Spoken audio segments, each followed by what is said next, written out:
우리들이 함께 걷고 있는 이 길은 어떤 길입니까?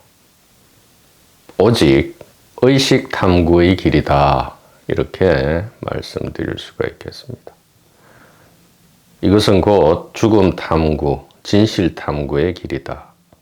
즉, 이 의식을 탐구하면 자연히 죽음과 진실을 탐구하는 것이다.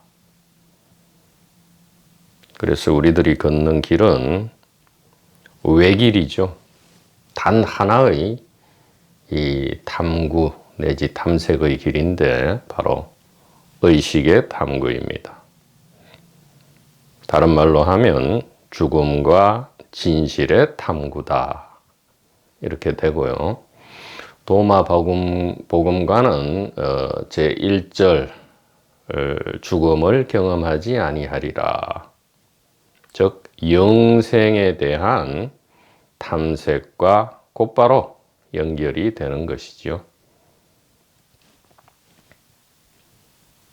그래서 이 의식 탐구, 죽음, 진실 탐구 이외에는 우리는 다른 것은 절대로 돌아보지 않는다. 돌아본다 하더라도 이 의식 탐구, 죽음, 진실 탐구와 연관되어 있는 것만 돌아본다. 이렇게 우리는 선명하게 의식하고 있습니다. 그래서 우리의 관심은 예수 그리스도가 누구인가, 예수 그리스도의 정체가 무엇인가, 예수 그리스도의 위상은 어떤 것인가 라기보다는 이 예수 그리스도를 통해서 우리에게 전달되고자 하는 바로 이 궁극의 지혜, 순수 지혜, 우리로 하여금 고통과 공포를, 두려움을 끝장내게 하는 이 지혜, 진실 혹은 비밀 지식을 우리는 알고자 한다 이 말이죠. 물론 이것을 알기 위해서는 전달자, 중개자로서의 어떤 존재가 매우 중요하고요, 소중하다 할 수는 있겠지만 궁극으로 우리가 알고자 하는 것은 달을 가리키는 손가락이 아니고 바로 달을 알고자 하는 것이기 때문에 우리의 관심은 간략하게 얘기하면 예수가 아닌 지혜다 이 말이에요. 이 말이 마음에 안 드신다면 예수라기보다는 좀 더 지혜다 이렇게 말씀을 드릴 수가 있겠습니다. 그래서 이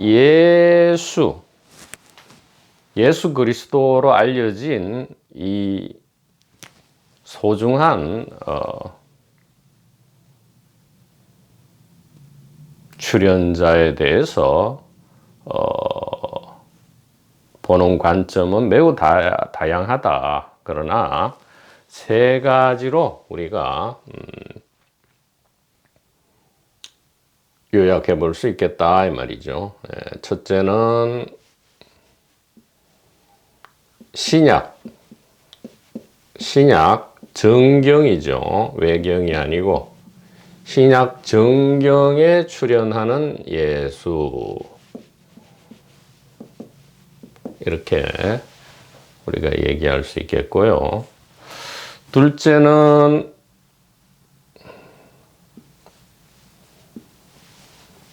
소위 말하는 역사적 예수,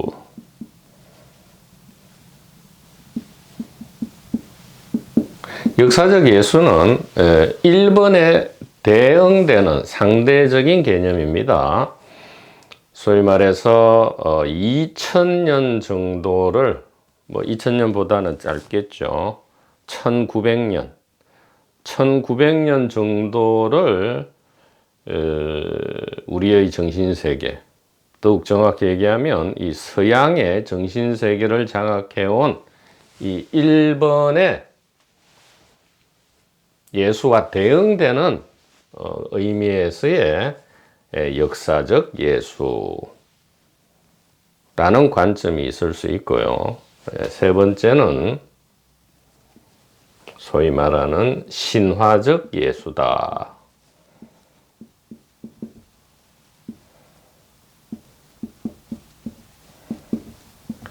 우리가 신화적 예수라 할 때는 이 오해를 또 하게 되죠. 1번, 2번이 얘기하는 예수는 전부 거짓말, 가짜다 이런 뜻으로 우리가 받아들이는데 그게 아니고요. 1번, 2번을 좋게 이야기하면 1번, 2번을 업그레이드한 가장 아이디얼한 예수의 상이다 이렇게 오히려 이야기할 수 있겠고요. 그렇기 때문에 이 신화적 예수는 1번, 2번과 상관이 없다. 즉 실제하지 않는, 즉 물질 세상이죠. 비물질 세상에서는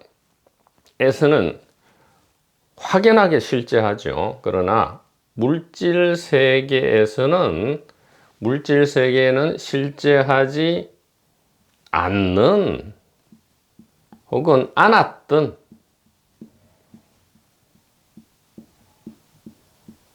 예수를 이야기한다. 이렇게 세 가지 관점으로 예수 그리스도의 정체, 누구인가, 위상 등에 대한 결론들이 있습니다.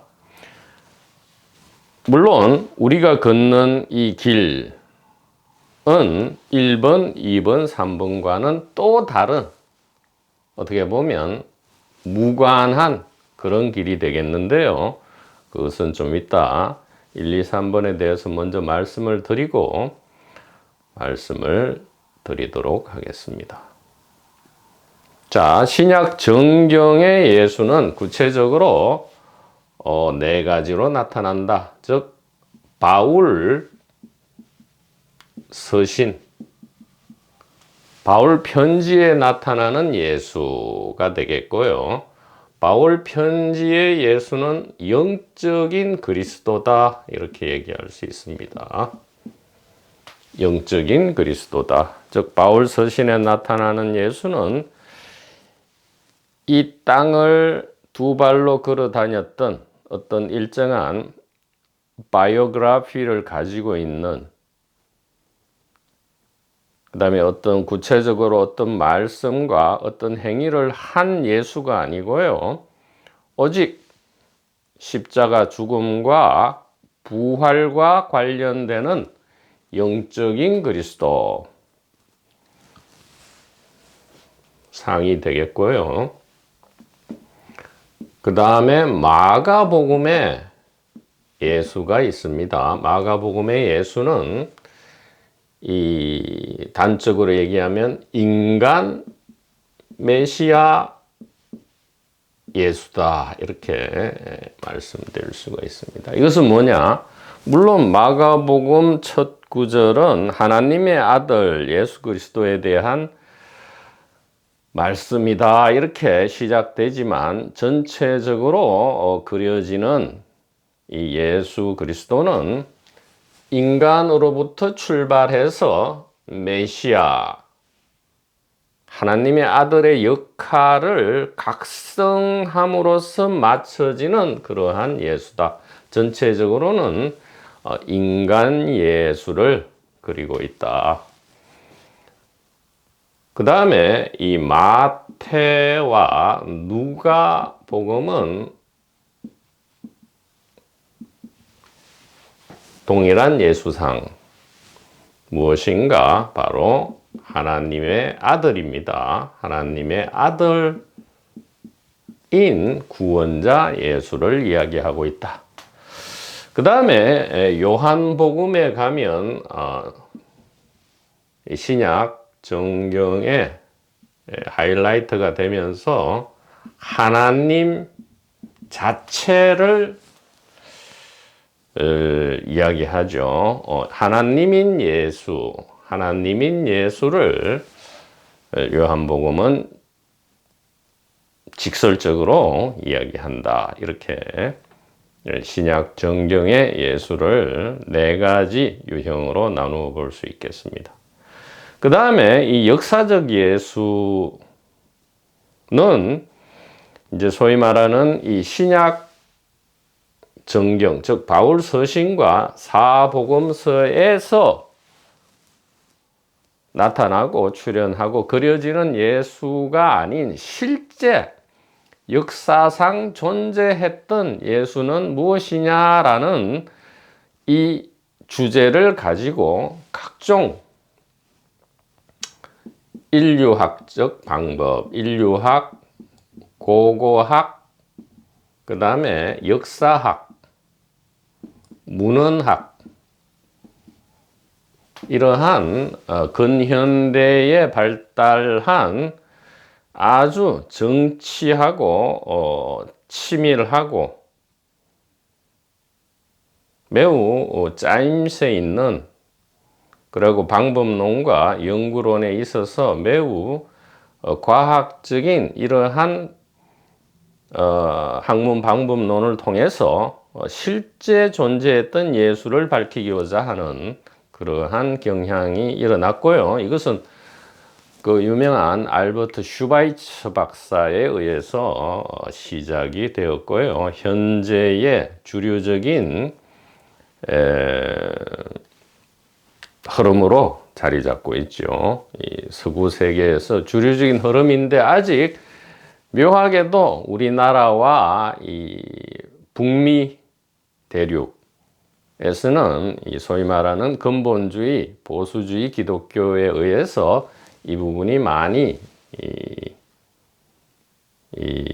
받아들여지지 않는 경향이지만 사실 전체적인 대세는 지금 이번에 역사적 예수 연구에 많이 경도되어 있고요.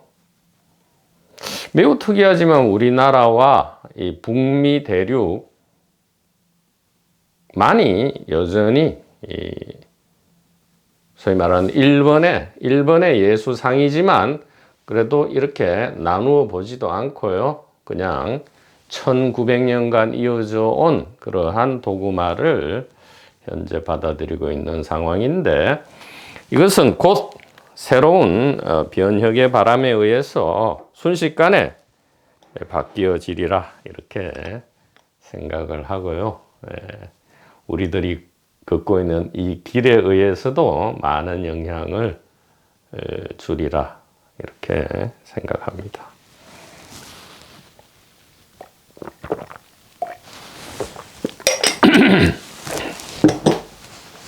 그래서 역사적 예수는 구체적으로 어떤 거냐? 첫째, 많이 이야기되는 것이 당시에 고고학, 역사학, 문헌학적으로 연구를 한 결과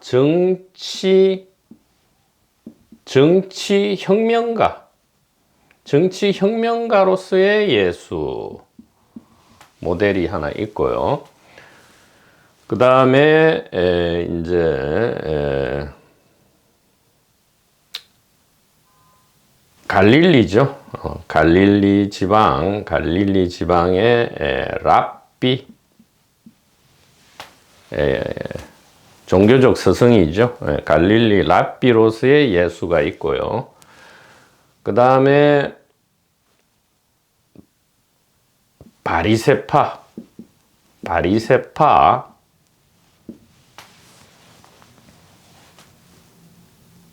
에서 갈라져 나온 매우 개방적이고 독립적인 스승으로서의 예수가 있고요. 그 다음에 종말론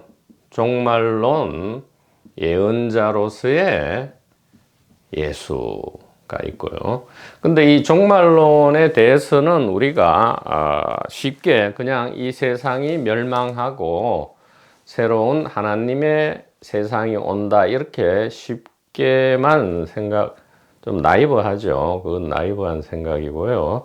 이 종말론 안에도 다양한 어떤 의미를 담겨진, 예를 들면 세례 요한은 분명히 종말론자죠. 광야에서 종말이 가까웠음, 즉 종말이 오고 기존 세상의 종말이 오고 하나님 나라가 천국이 온다라고 외친 이 세례 요한의 종말론과 예수의 종말론은 초기에는 일치했지만 뒤에는 달라진다. 그러한 것을 나타내는 여러 가지 이 의록이 도마복음에도 뒤에 나오게 되고요. 우리가 역시 열람할 수 있습니다. 그 다음에 이제 우리가 주목하는 이 에세네파, 에세네 계통의 예수 모델이 바로 이 에세네가 경건한 사람들이죠. 이 의의 교사, 세례 요한, 예수, 야고보로 이어지는 이 에세네 전승의 예수 모델, 이것이 역사적 예수가 되겠고요. 그 다음에 이제 신화적 예수, 이 모든 것을 고려하고요. 그 다음에 가장 아이디얼한 방식으로 그 당시 2000년 전에 그 땅에 있어서 많은 사람들이, 많은 민중들이, 많은 종교인들이, 많은 신앙인들이, 많은 철학자들이 가장 원하는 그러한 예수상이 이 정신적으로, 의식적으로 형성되었던 것, 이것이 신화적 예수고요. 물질 세상에는 실제하지 않았던 예수 모델이기는 하지만 그렇다고 해서 이게 가짜냐? 그렇게만 볼 것이 아니다 이 말이에요. 왜냐하면 다시 한번 말씀드리지만 우리가 지금 관심을 가지는 것은 의식 탐구, 죽음 탐구, 진실 탐구다. 왜냐? 바로 삶과 죽음의 고통과 공포를 해결하려고자 하는 것일 뿐이잖아요. 그러니까 어떤 중개자 내지 이 화살표에 우리가 물론 중요하죠. 이 뗏목도 중요하다고 붓다도 말씀하셨잖아요. 그러나 뗏목은 무엇에 필요한 것인가 이 말이죠. 이 달에 도달하기 위해서, 즉 순수 지혜에 도달하기 위해서 죽기 전에 죽기 위해서다 이 말이에요. 그렇기 때문에 이 모든 것을 우리가 알고 바탕 삼고 깊이 참조하고 숙고할 필요는 있지만 이것도 모르면 안 되죠. 이것을 인간들이 고뇌해서 고심해서 탐색한 이 길을 우리가 모르면 안 되죠. 역시 알기는 해야 되지만 자꾸 옆길로 개인과 개인적 동기에 의해서 옆길로 새나가면 안 된다 이 말이에요. 이런 얘기를 들으면 자꾸 개인적 동기가 발동하게 되죠. 그래서 어느 하나를 선택하게 될 것이지만 뭐라 했습니까? 무유정법이라 했잖아요. 무유정법이다. 즉, 이 개인의 세상, 단일 의식이 아닌 일심반야가 아닌 이 개인 세상에서 펼쳐지는 것 중에는 이거다 할 만한 이거다라고 정해서는 안 된다 이 말이에요. 무유정법이다 이랬잖아요. 이것은 노자에서 뭐라 합니까? 도가도 비상도, 명가명 비상명. 도를 어떤 특정한 도로 한정 지을 때 그것은 진실된 도가 아니고 어떤 이름과 모습을 가지고 이것이 옳다라고 한다면 그것은 항상 옳은 것이 아니다. 도가도, 비상도, 명가명, 비상명, 무유정법 이렇게 했단 말이에요. 그러니까 이것을 이 단일 얼식이 펼치는 1인 다역의 연극이죠. 이 전체가 사실은 진짜와 가짜의 프레임으로 우리가 볼 게 아니고요. 1인 다역의 위대한 연극을 펼치는 이 단일 의식으로 이것을 우리가 보아야 한다 이 말이죠. 자, 그래서 그러면 우리는 무엇이냐? 우리가 걷는 길은 이 신약 성서에 나오는 예수도 아니고 역사적 예수도 아니고 신화적 예수도 아니라면 우리는 무엇을 지금 열람, 탐색, 강독하고 있는 것이냐 이 말이죠.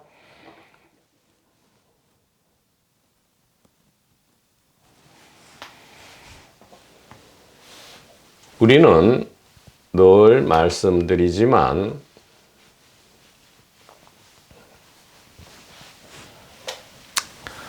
바로 제1분기 이스트 웨스트 제1분기 순수 지혜, 즉 불생불멸의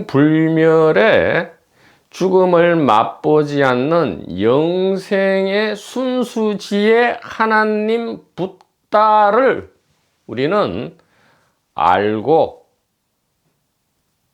거기에 익숙해져서 깃털처럼 가볍게 삶과 죽음이라는 이 위대한 사랑의 연극을 즐기고 누리고자 한다 이 말이죠.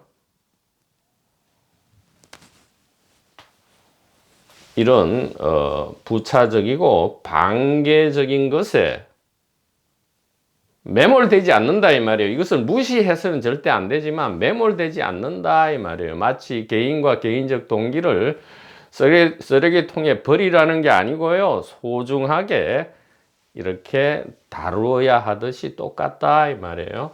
그래서 우리들은 이 제1분기 순수 지혜를 알고 확인하고자 하는 것이다 이 말이에요. 어디에서요? 이스트 웨스트 제1분기 지혜 문서를 통해서 알고자 하는 것이다 이 말이죠.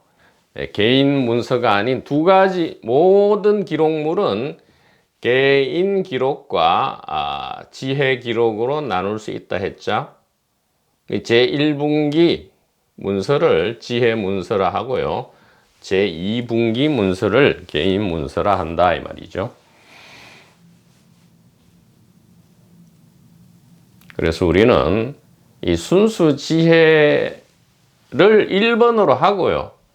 여기에 입각해서 이 도마복음의 예수, 이 도마복음의 예수는 궁극적으로 1번, 2번, 3번 그 어디에도 속하지 않는 예수로서 다른 말로 하면 도마복음의 지혜를 확인하고자 하는 것이죠. 우리가 이미 앞서서 확인하고 알고 있는 이 순수 지혜, 일심반야 단일의식을 이 도마복음을 통해서 다시 한번 새삼스레 확인하고자 한다. 왜? 더욱 많은 증거가 있을 때 우리는 더욱 깊은 이해와 믿음 속으로 들어갈 수 있기 때문이죠. 우리는 보다 큰 용기를 획득할 수 있기 때문이다 이 말이에요. 그래서 거꾸로 우리가 알면 안 된다 이 말이에요. 이런 모든 경향처럼 인류학, 고고학, 역사학, 문헌학 등을 통해서 즉 도마복음을 우리가 열심히 연구해서 어떤 예수상을 도출해 내고자 하는 게 아니다 이 말이에요. 즉 1, 2, 3번의 예수가 아닌 도마복음에 나오는 제4의 예수 모델을 도출해내고자 하는 게 전혀 아니고요. 제1분기 순수지혜, 우리가 이미 알고 있는, 우리가 돈오하고 있는 이 순수지혜에 입각해서 도마복음의 지혜를 새삼스레 다시 한번 확인하고자 하는 것이다. 이렇게 선명하게 말씀을 드릴 수가 있겠습니다. 자, 아주 중요한 메시지를 전달 드렸고요.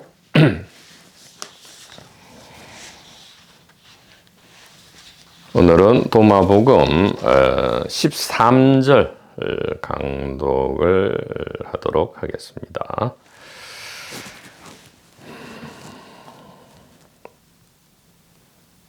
강독 텍스트 13절을 보도록 하죠.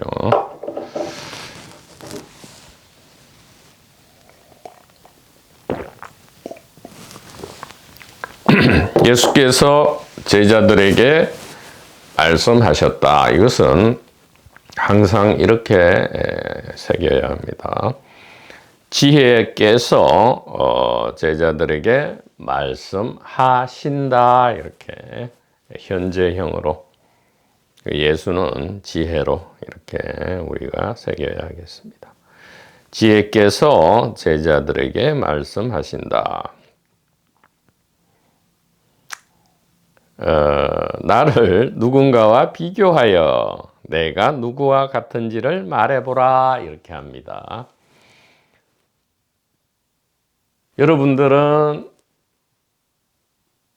이 내가 여러분들에게 무언가를 이렇게 가리키고 있는, 이 뭔가를 이렇게 가리키고 있는 내가 누구인지 구체적으로는 여러분들이 알고 있는 과거에 존재했던 누구와 같은지를 말해 보시오.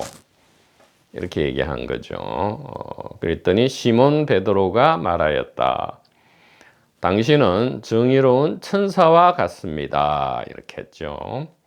마테오가 말하였다. 당신은 지혜로운 철학자와 같습니다. 이렇게 했고요. 토마스가 그에게 말하였다. 도마죠. 바로 이 도마복음의 이제 저자라고 그냥 이름을 빌린 이 도마입니다.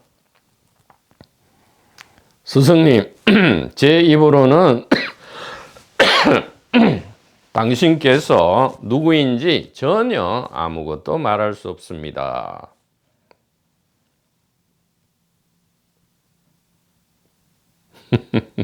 제 입으로는 당신께서 누구인지 전혀 아무것도 말할 수 없습니다. 예수께서 말씀하셨다. 나는 그대의 스승이 아니노라. 이렇게 하고요. 그럼 스승이 아니면 뭐 스승의 자격이 없다. 뭐 이런 얘기가 아니고요. 그냥 이제 친구다. 이런 뜻이죠. 서로서로 사랑하는 벗이다. 이런 얘기겠죠. 나는 그대의 스승이 아니노라. 그대는 취했는데, 취해서 헛소리 한다는 게 아니고요.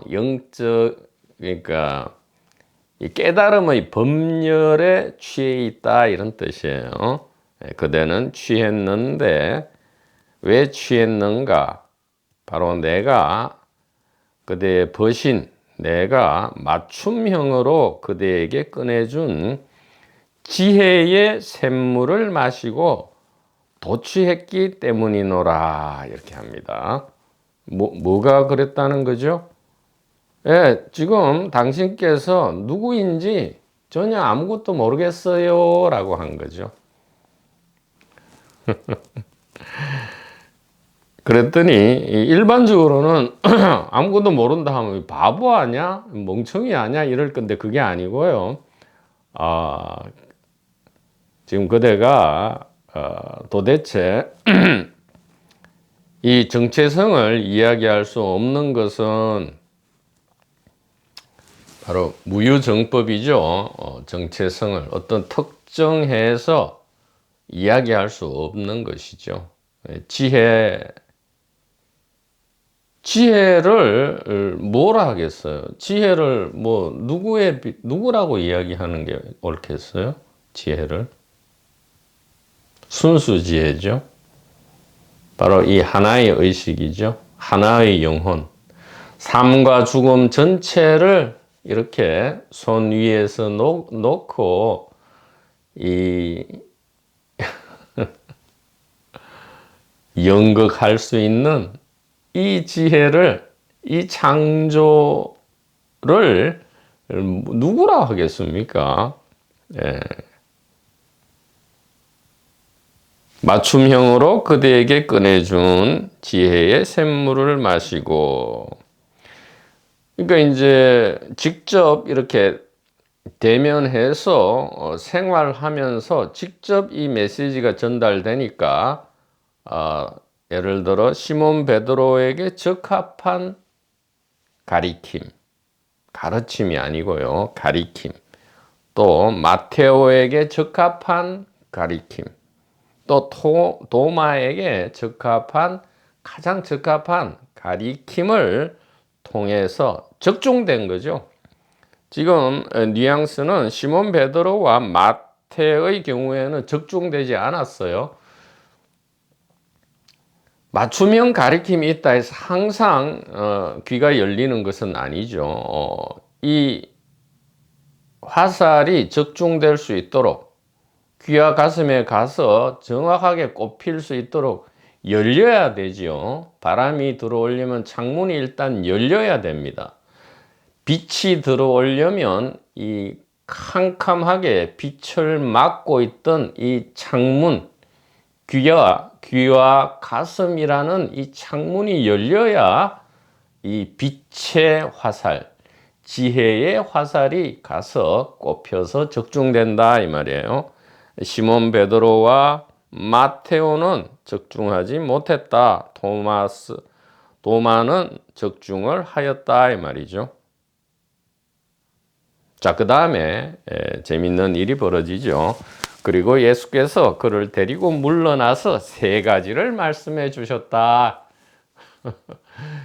이미 이제 이 깨달음의 법률에 도취해서 마치 포도주 10잔을 마시고 매우 황홀한 무아의 경지, 모라의 경지에 들어가 있지만 뭐가 뭔지 모를 가능성이 매우 높고요. 또 이 황홀함에서 도취해서 깨어났을 때 개인적 동기가 더욱 발작을 일으키고 설치고 앞으로 나서서 내가 깨달았다. 내가 메시아다. 나도 똑같은 메시아다. 이렇게 설치고 발광을 할 수 있기 때문에 예수께서 그를 데리고 물러나서 세 가지를 말씀해 주셨다. 이렇게 했죠. 차분하게 지금 일어나고 있는 이 깨달음의 법률은 그대 개인 도마의 것이 아니고 성각선영께서 우리에게 가르쳐 주신 바로 예전부터 있던 단 하나 이것의 자기 자각이다 이렇게 말씀을 해 주셨겠죠. 이것을 이제 세 가지 표현으로 말씀을 하셨다 이 말이죠. 그래서 우리가 추측할 수 있는 것은 지금 내가 누구인가에 대한 이제 물음으로 이 13절이 시작되니까요. 거기에 걸맞은 형태의 세 가지 당부의 말씀, 그러니까 확인시켜주는 말씀을 하게 된 것이지요. 이것은 늘 그렇습니다. 어떤 확신이 왔을 때에 성각선영께서 그것을 확인해 주는 일은 매우 예전부터 소중한 일이었다 이 말이죠. 토마스가 그의 동료들에게 돌아왔을 때 제자 그룹에게 돌아왔죠. 돌아왔을 때에 그들은 그에게 물었다. 예수께서 뭐라 말하셨습니까? 이렇게 도마에게 물었더니 토마스가 그들에게 말하였다. 예수께서 나에게 말씀하신 것 중 하나라도 내가 여러분에게 말한다면 여러분은 돌을 들어 나를 칠 것이지만 그 돌에서 불이 나와 여러분을 불태워 버릴 것입니다. 이 당시에 돌을 들어서 그 자리에서 즉시 사형을 집행할 수 있는 가장 큰 죄는 바로 신성모독과 성령회방죄죠.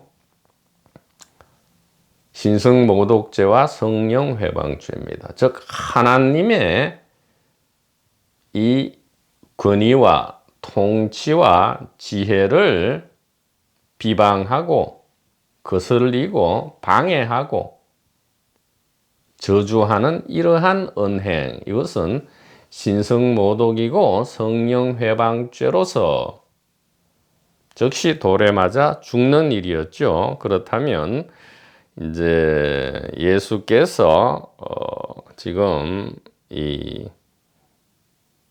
하나인 의식, 또 이 당시에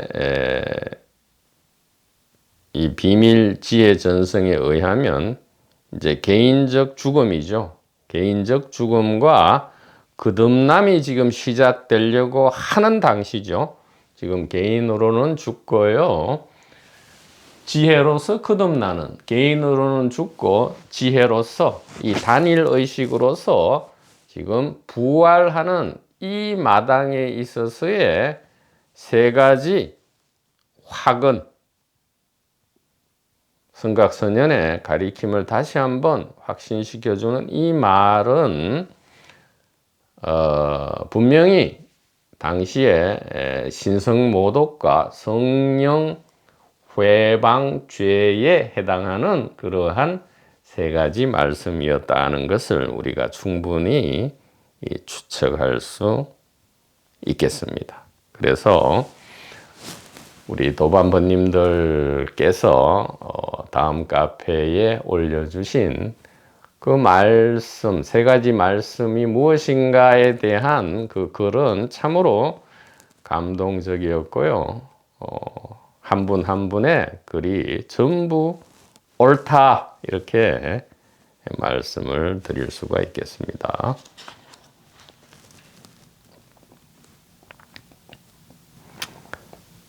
그래서 결국은 무엇에 대한 세 가지 말씀이겠어요? 나는 누구인가 이 말이죠.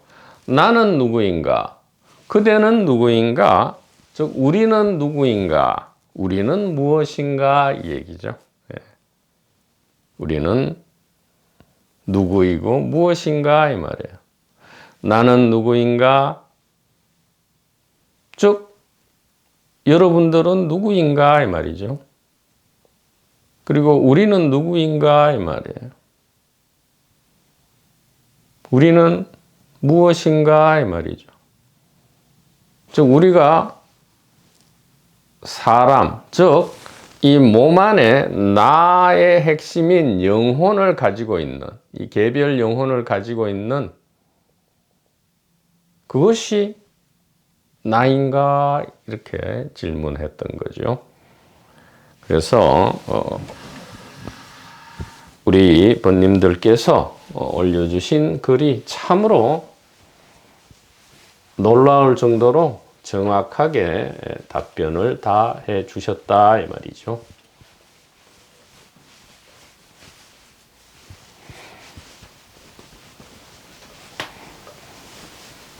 그래서 물론 여러 가지 지금 당신께서 누구인지 전혀 아무것도 말할 수 없습니다. 이 말은 온통 하나입니다. 그런 뜻이잖아요. 사실은 특정 단어, 특정 단어를 붙여버리면, 특정 이름을 붙여버리면 특정한 모습을 갖추게 되잖아요. 예를 들어 하나님 이래도 뭐 굉장히 키가 한 100m 되는 수염이 난 하얀 비단 옷을 걸친 어떤 그런 하늘에 계신 위대한 존재를 생각하게 되잖아요. 그러니까 누구인지 전혀 아무것도 말할 수 없다 이렇게 했지만 깊은 이 하나의 의식, 뭐 이 선불교로 얘기하면 바로 이 컵이다. 뭐 뒤에 나오죠. 돌멩이를 쪼개보라, 뭐 장작을 쪼개보라 이렇게 하지만 이제 좀 우리가 깊은 이 순수 지혜의 입장에서 이 말씀을 해본다면 나는 하나님의 아들이다 이렇게 얘기하고요. 그러니까 이렇게 해야 되겠죠. 나는 하나님의 아들이다 이렇게. 이 신성모독이죠. 신성모독이고, 자, 하나님의 아들은 곧 사람의 아들이다 이렇게 되고요. 자, 이 부분이 3번이 가장 중요하죠. 사람의 아들은 곧 하나님이다 이렇게 이야기를 세 가지 말씀을 하시는데, 이 전체가 전부 신성모독이고 지독한 성령 회방죄가 되죠. 감히 참남하게 하나님의 이름을 들먹인 것에 해당하게 되죠.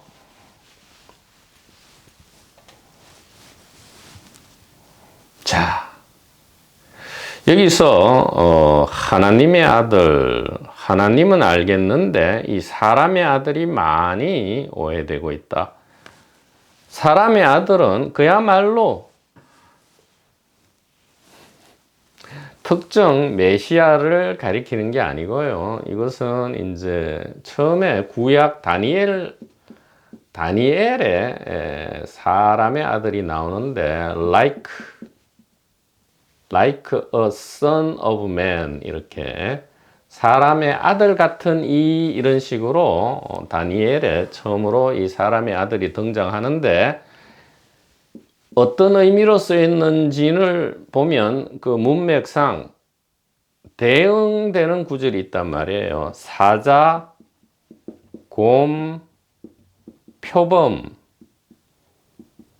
같은 존재와 대응되게, 사자 같은, 곰 같은, 표범 같은 이런 사악한 위선적인 나쁜 그러한 것에 대응되는 like son of man, 사람의 아들 같은, 이것은 뭡니까?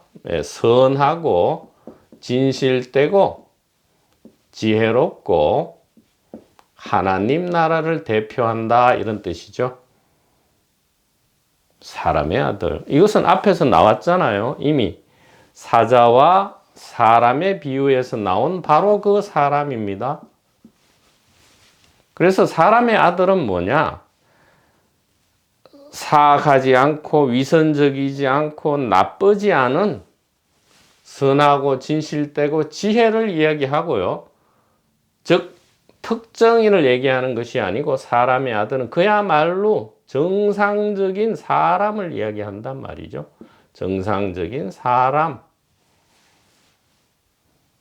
즉 제1분기 지혜, 순수 지혜에 대한 가리킴을 듣고 가슴에 간직하고 있는 모든 사람을 이야기한다 이 말이에요. 처음에 그렇게 쓰였어요. 그래서 이것은 일반 명사지 고유 명사가 아니에요. 그러니까 총칭하는 거예요. 사람을 총칭하는 이름이지 특칭이 아니다 이 말이에요. 어떤 특정한 사람을 그러니까 자꾸 개인과 개인적 동교에 매몰되니까 사람의 아들이 무슨 뜻인가 자꾸 이래 하는데, 그냥 정상적인 사람 전부를 사람의 아들은 사람이잖아요. 예, 그런 뜻이다 이 말이죠. 그래서 나는 이게 언뜻 들으면 이제 예수 그리스도 자신을 이야기하잖아요. 무언가를 가리키고 있는, 지금 제자들이 뭐 천사라고도 알고 있고, 뭐 철학자라고도 알고 있고, 랍비라고도 알고 있고, 뭐 이제 도마는 누구인지 전혀 모르겠다라는 바로 이 나, 이것은 처음에는 우리가 개인으로 이렇게 생각을 할 수 있는데, 아, 개인이 심지어 하나님의 아들이구나. 아, 그러면 이것이 메시아네. 특정 개인을 이야기하나 보다. 이렇게 하는데 뒤로 가면 점점 아니게 되죠. 하나님의 아들은 사람의 아들이고요. 사람의 아들은 사실은 인류 전체를 이야기한다 이 말이에요. 인류 전체를 이야기하고 바로 인류가 하나님이다 이 말이죠. 자, 그러면 이걸 현대적으로 이야기하면 바로 나는 하나의 배역인데, 이 배역은 단일 의식이 펼치는 1인 다역의 연극이다 이렇게 얘기하고요. 단일 의식이 펼치는 1인 다역의 연극은 모든 배역을 총칭한다. 모든 배역은 사람 배역일 수도 있고요. 뭐 다른 배역일 수도 있다 이 말이죠. 모든 배역을 총칭하는데, 특히 지금 우리의 관심을 끌고 있는 부분, 우리는 현재는 사람의 역할을 하고 있지요. 이 사람의 역할, 이것은 단일 의식이 펼치는 1인 다역의 연극이다 하고요. 이 모든 연극은 뭐죠? 하나님이다. 즉 단일 의식이다 이렇게 하죠. 이것이 세 가지 말씀이고요. 자, 이 3번은 어떻게 다시 이야기됩니까? 모든 사람의 아들은 하나의 하나님이다 이 말이죠. 즉 단일 의식이다. 재상, 모든 이름과 모습은 비상, 하나의 마음이다 이 말이고요. 오온, 모든 물질과 정신, 시공간 물체, 나와 여러분, 동물, 식물, 박테리아, 이 모든 것은 오온은 개공이다. 하나의 의식이다. 이렇게 이야기를 할 수 있는 것이죠. 그래서 나는 하나님의 아들이고, 하나님의 아들은 바로 여러분이다 이 말이에요. 여러분 바로 사람의 아들이다. 그러니까 나는 스승이 아니고 여러분들은 제자가 아니죠. 무엇입니까? 지금 말하는 역할도 하나님이고요. 듣는 역할도 하나님이고요. 스승의 역할도 하나님이고요. 제자의 역할도 하나님이다. 그래서 나는 그대의 스승이 아니고 뭐예요? 너도 하나님이고 나도 하나님이고 저기 이 컵도 하나님이고 저 나무도 하나님이고 저기서 들리는 버스 소리도 하나님이고 날아가는 철새도 하나님이고 조그만 물고기를 잡아먹는 냇가의 오리도 하나님이다.